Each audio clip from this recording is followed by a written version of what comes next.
कक्षा में प्रवेश करने के बाद मेरी नज़र अनायास ही उस लड़की पर ठहर गई जो बेंच के एक कोने में सिकड़ी हुई सी बैठी थी। सभी छात्राओं से अलग थलग, दुबली पतली, सांवली, भोली भाली और मासूम सी। सामान्य सी बात थी, कोई न कोई छात्र अलग थलग सा होता ही है। मैंने अपना चैप्टर पढ़ाया और बाहर निकल आया। एक हफ्ता गुजर गया। मैंने बस इतना नोटिस किया कि वह लड़की शांत और चुपचाप बैठी रहती है। कभी कोई प्रश्न नहीं पूछती, कॉपियाँ भी चेक नहीं कराती और ना ही कभी पढ़ने में कोई रुचि दिखाती। मैंने भी कभी पूछा नहीं। एक दिन जब मैं कक्षा में पहुंचा तो वह कोने में बैठी सुबक रही थी। आंखों से आंसू झर रहे थे। दो चार छात्राएं उसे समझाने की कोशिश कर रही थीं और आंसू पोंछ रही थीं। क्या हुआ भाई, मैंने पूछा। सारी छात्राएं अपनी अपनी सीट पर जाकर बैठ गईं। किसी ने कुछ नहीं बताया। अरे क्या बात है, क्यों रो रही हो, मैंने उससे फिर पूछा। कुछ बताओ तो पता चले। कुछ नहीं बताया, बस आंसुओं की धार तेजी से बह निकली। पढ़ाई लिखाई में तो तुम्हारी कोई रुचि दिखाई नहीं देती है, मैंने कठोर लहजे में पूछा। फिर ये रोना धोना क्यों लगा रखा है? अगर रोने का मन बना लिया है तो कक्षा के बाहर खड़े होकर जी भर के रो। बाहर निकल जाओ। मैंने बाहर की ओर इशारा कर दिया। उसके बेंच से उठकर बाहर जाते समय मुझे पता चला कि उसका एक पैर खराब है। मैं सहम सा गया। रुको, ठहरो, सॉरी, मुझे पता नहीं था। तुम यहीं बैठो। वह गर्दन झुकाए सुबकती रही। तुम चाहो तो अपनी परेशानी मुझे बता सकती हो, नहीं तो कोई बात नहीं, रोना बंद कर बैठ जाओ। सर, अंग्रेजी वाले सर ने इसकी माँ के बारे में कुछ कह दिया है, तभी से रोए जा रही है, पास में बैठी छात्रा ने बताया। मैं सोचने पर विवश हो गया। ऐसा क्या कह दिया होगा? कोई भी शिक्षक भरी कक्षा में किसी भी छात्रा के परिवार के बारे में कुछ भी क्यों कहेगा? मैंने उन दोनों छात्राओं को अपने ऑफिस में आने के लिए कहा और निकल आया। लंच टाइम में दो छात्राओं के साथ वह मेरे ऑफिस में आ गई और चेहरे पर उदासी लिए खड़ी हो गई। दूसरी छात्रा ने बताया कि उसका नाम रोली है। पिछले साल ही कानपुर से अपनी माँ और छोटे भाई के साथ यहाँ आई है। पिताजी इनके साथ नहीं रहते, दूसरी शादी कर ली है। बस 2-4 महीने में एक बार थोड़ा बहुत खर्चा भेज दिया करते हैं। माँ कभी अचार पापड़ तो कभी सिलाई का काम करके इन्हें पाल पोस रही है। पास पड़ोसी इन्हें अच्छी नज़र से नहीं देखते। बस इतनी मेहरबानी है कि कोई खुलकर कुछ नहीं कहता, परंतु शक की नज़र ज़रूर रखता है। इसलिए इसका पढ़ाई में मन नहीं लगता। अंग्रेजी वाले सर ने कहा था कि तुम अंग्रेजी में काफ़ी कमज़ोर हो, उनसे ट्यूशन ले लेनी चाहिए। तुम्हारी माँ के पास पैसे की तो कोई कमी नहीं होगी, उनके जलवे हैं मोहल्ले भर में। मैं सोच में पड़ गया, किसी सम्राट शिक्षक की मानसिकता ऐसी कैसे हो सकती है? भरी कक्षा में किसी भी शिक्षक के ऐसे सड़क छाप उद्गार निराशाजनक और अक्षम्य हैं। मैं कुछ भी करने और कहने की स्थिति में नहीं था। एक तो ये कि मैं नया चेहरा और विद्यालय के अंदरूनी राजनीति से अनभिज्ञ। दूसरे, ना तो मैं रोली और उसकी माँ के बारे में कुछ भी जानता था और ना ही उन शिक्षक महोदय की मानसिकता से परिचित था। हाँ, अब मेरे मन में रोली के लिए दया की भावनाओं ने जड़ पकड़ ली। समझा बुझाकर मैंने उसे वापस कक्षा में भेज दिया। क्या हाल है रोली बेटे? अगले दिन कक्षा में प्रवेश करते ही मैंने पूछा। जवाब में उसने हाथ जोड़कर अभिवादन किया और चेहरे पर हल्की सी मुस्कुराहट के साथ खड़ी हो गई। आज पहली बार मैं उसे सामान्य देख रहा था। मैं पढ़ना चाहती हूँ सर, मुझे रोली की झेपती हुई आवाज़ सुनाई दी। हाँ बिल्कुल, मैं खुश हो गया था कि आज पहली बार उसे बोलते हुए सुना। तुम्हारा अधिकार है, तुम्हें पढ़ना ही चाहिए, मन लगाकर पढ़ो, हम पूरा सहयोग करेंगे। लो, अब ये भी पढ़ेगी? एक छात्रा ने व्यंग्यात्मक लहजे में कटाक्ष किया। हाँ, और प्रिंसिपल बनकर हमें पढ़ाएंगी, दूसरी छात्रा ने मजाक बनाया। कुछ छात्राएं ठहाका मारकर हंस पड़ीं तो रोली सहम सी गई। शट अप, मैंने सबको डांट कर चुप कराते हुए कहा। देखो, किसी का मजाक उड़ाने की ज़रूरत नहीं है, उसे तुम्हारे सहयोग की ज़रूरत है। अगर नहीं कर सकते तो कम से कम हतोत्साहित भी मत करिए। आप लोग भी पढ़िए और इसे भी उत्साहित करिए, फिर देखना कितना सुंदर परिणाम देखने को मिलेगा। चाल और बेग की परिभाषा और अंतर समझाते हुए मैंने अपना चैप्टर निपटाया और फिर हिदायत देकर कि कल ये टॉपिक तुम्हें ब्लैक बोर्ड पर समझाना है, अच्छे से तैयार करके आना, मैंने रोली से कहा और बाहर निकल आया। अगले दिन का परिणाम आशातीत रहा। झिझकते सहमते रोली ने अपना चैप्टर पूरा कर ही दिया। सिलसिला चल पड़ा। 1 महीने में रोली ने काफ़ी सुधार कर लिया। अब वह कक्षा की अन्य छात्राओं से बातचीत भी करने लगी। थोड़ा सा उत्साहवर्धन करने से उसका आत्मबल मजबूत हो रहा था। जो लड़कियां अब तक उसका मजाक बनाती थीं, सहेली बन गई थीं। एक दिन बाजार से लौटते समय रोली से मुलाकात हो गई। वह अपनी माँ के साथ थी। लंबे कद वाली साधारण सी महिला, सलीके से पहनी हुई साड़ी और माथे पर छोटी सी लाल बिंदी। बस परिचय होने पर विनम्रतापूर्वक हाथ जोड़कर उसने अभिवादन किया और रोली के सहयोग के लिए कृतज्ञता व्यक्त की।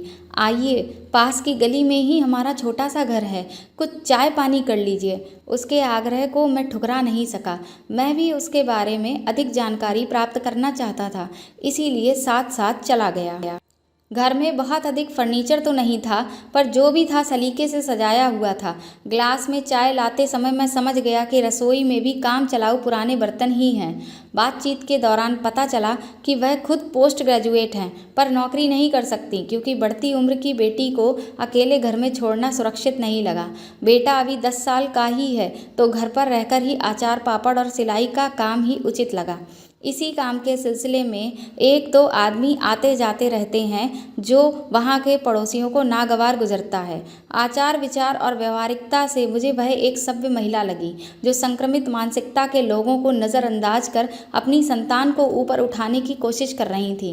विकट परिस्थितियों में शिक्षा ही एकमात्र हथियार है जो हमेशा मन की दुर्बलता को दूर रखता है। यह बात वह अच्छी तरह जानती थी। खैर, चाय पीकर मैं जल्दी ही निकल आया।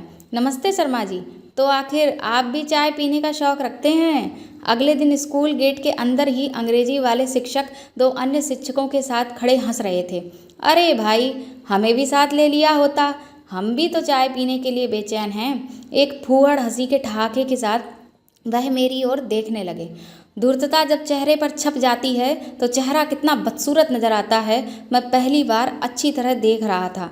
जिस चाय की आपको तलब है वो घरों में नहीं बनती श्रीमान। गौर से एक नज़र उन महाशय पर डाली।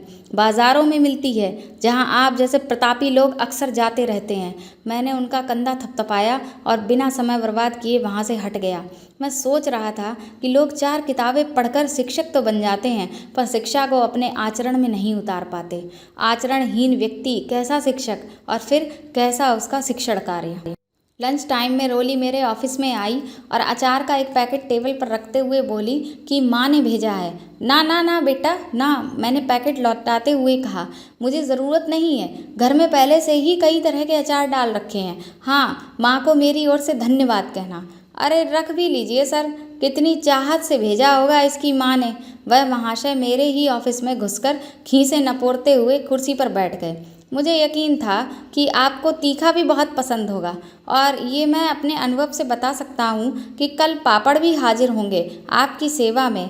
हम तो मौका ही तलाशते रह गए। आपका अनुभव आपकी उम्र से बड़ा नहीं हो सकता महाशय, और आपकी उम्र मुझसे लगभग 10 साल कम है। मैंने अपनी मनोदशा पर काबू पाते हुए शांतिप्रिय ढंग से जवाब दिया, और इसी आधार पर आपको बता दूं कि किसी की कुत्सित मानसिकता किसी का बसाया हुआ घरौंदा उजाड़ तो सकती है, पर बसा नहीं सकती। अरे हाँ, सुना है कि आपकी बेटी भी यहीं पढ़ती है ना? मैंने आंखों में आंखें डालकर पूछा। तो उसे भी आपकी रसिक मिजाजी के बारे में पता ही होगा, या फिर मैं बताऊं? वह अपनी खिसियाहट को छिपाकर खड़े हो गए और सूखी हंसी हंसते हुए चले गए। जब बुद्धि संक्रमित हो जाए तो अपमान महसूस नहीं होता। साक्षात प्रमाण मेरे सामने से अभी अभी उठकर गया था। 20 मिनट बाद ही प्रधानाचार्य जी के ऑफिस से बुलावा आ गया। आपने बुलाया सर? मैं ऑफिस प्रधानाचार्य के सामने पेश हुआ। आप ये क्या कर रहे हैं शर्मा जी? मेरी ओर बिना देखे ही बोले। बताएं सर। आप व्यवस्था खराब करने की कोशिश कर रहे हैं। फाइल बंद करते हुए उन्होंने मेरी ओर देखा। विद्यालय में आपका काम पढ़ाने का है, रिश्तेदारी लगाने का नहीं। आप किसी भी छात्र या छात्रा से कोई भी चीज़ की डिमांड नहीं कर सकते। इससे विद्यालय का अनुशासन भंग होता है। किसी कमज़ोर छात्रा को पढ़ने के लिए उत्साहित करना और सहयोग करना व्यवस्था खराब करना होता है? सहज भाव से मैंने पूछा। शर्मा जी, आप समझ नहीं पा रहे हैं। कल आप किसी छात्रा के घर गए थे। उस छात्रा से आपने अचार लाने के लिए कहा था। क्या आप नहीं जानते कि इस तरह विद्यालय की कितनी बदनामी हो सकती है? बताने की ज़रूरत नहीं है कि आग किसने लगाई थी। मैं चुपचाप सुन रहा था और सोच रहा था कि क्या जवाब दूं। कुछ बोलेंगे आप या मैं सच मान लूं? वह पूरे रुआब के साथ बोले। सर, मुझे अपनी कोई सफाई तो नहीं देनी, पर मेरी आवाज़ में दृढ़ता आ गई। पर मैं विद्यालय की बदनामी और अनुशासन पर जरूर पूछना चाहता हूँ। बेझिझक पूछिए। सर, किसी शिक्षक के किसी छात्रा के घर जाने से विद्यालय की बदनामी हो जाती है, तो किसी छात्रा की माँ के बारे में कुत्सित विचार रखने वाला शिक्षक कौन सा नेक नामी का काम कर रहा होता है? छात्राओं के शरीर को अनैतिक तरीके से छूने की कुचेष्टा करने वाला शिक्षक कौन सा प्रशंसनीय कार्य कर रहा है? छात्राओं ने आपसे भी शिकायत की है, पर आपने कभी ठोस कदम नहीं उठाया। ये आपका अनुशासन है? मैं थोड़ा सा उग्र हो गया और कहता चला गया। पिछले साल इन्हीं महाशय को इनकी घटिया हरकत की वजह से किसी महिला शिक्षक ने इन्हें बरामदे में दौड़ा लिया था। वो महिला तो स्कूल छोड़कर चली गई, पर ये अभी तक यहीं है। क्या ये अनुशासन का उदाहरण है? ये तुम्हें किसने बताया? वह मुझे घूरते हुए बोले। इस स्कूल में सैकड़ों छात्र छात्राएं हैं और चश्मदीद शिक्षक भी। शर्मा जी, दूसरों पर उंगली उठाने के बजाय आप अपने चरित्र पर ध्यान दीजिए कि आप क्या कर रहे हैं। प्रधानाचार्य जी आवेश में आ गए। इस तरह विद्यालय की प्रतिष्ठा को छत विछत ना करें, अन्यथा आपको पदमुक्त कर दिया जा सकता है। चरित्र? मेरा चरित्र? मैं भी आवेश में आ गया। सर, वेरी सॉरी, मुझे भी किसी से चरित्र प्रमाण पत्र लेने की आवश्यकता नहीं है। मैं अभी स्वयं पदमुक्त हो रहा हूँ। धन्यवाद। मैं पलट कर जाने लगा। और हाँ सर, मैंने फिर पीछे मुड़कर उनकी ओर देखा।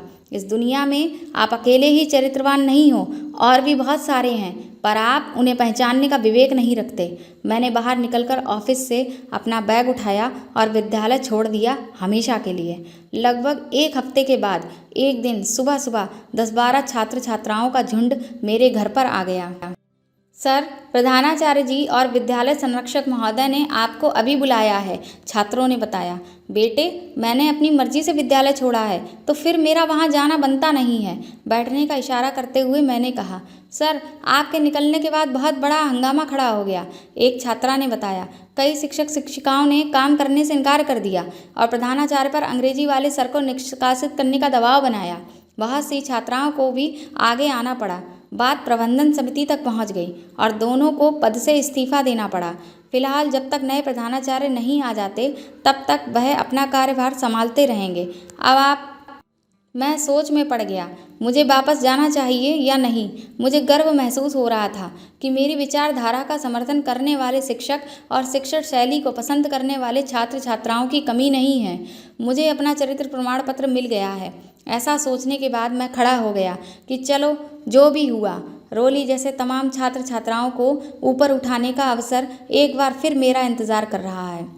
आज 10 साल हो गए प्रधानाचार्य पद पर कार्य करते हुए। रोली बैंक में चयनित हो चुकी है और कई आर्थिक संकट से जूझते छात्र छात्राएं प्रतियोगी परीक्षाओं की निःशुल्क तैयारी कर रहे हैं। दोस्तों, आपको यह कहानी कैसी लगी और इस कहानी पर आपकी क्या राय है, आपके क्या विचार हैं, वह आप कमेंट बॉक्स में ज़रूर बताएं। और मेरे चैनल को सब्सक्राइब करिए, इस वीडियो को लाइक करिए और इस कहानी को ज़्यादा से ज़्यादा शेयर करिए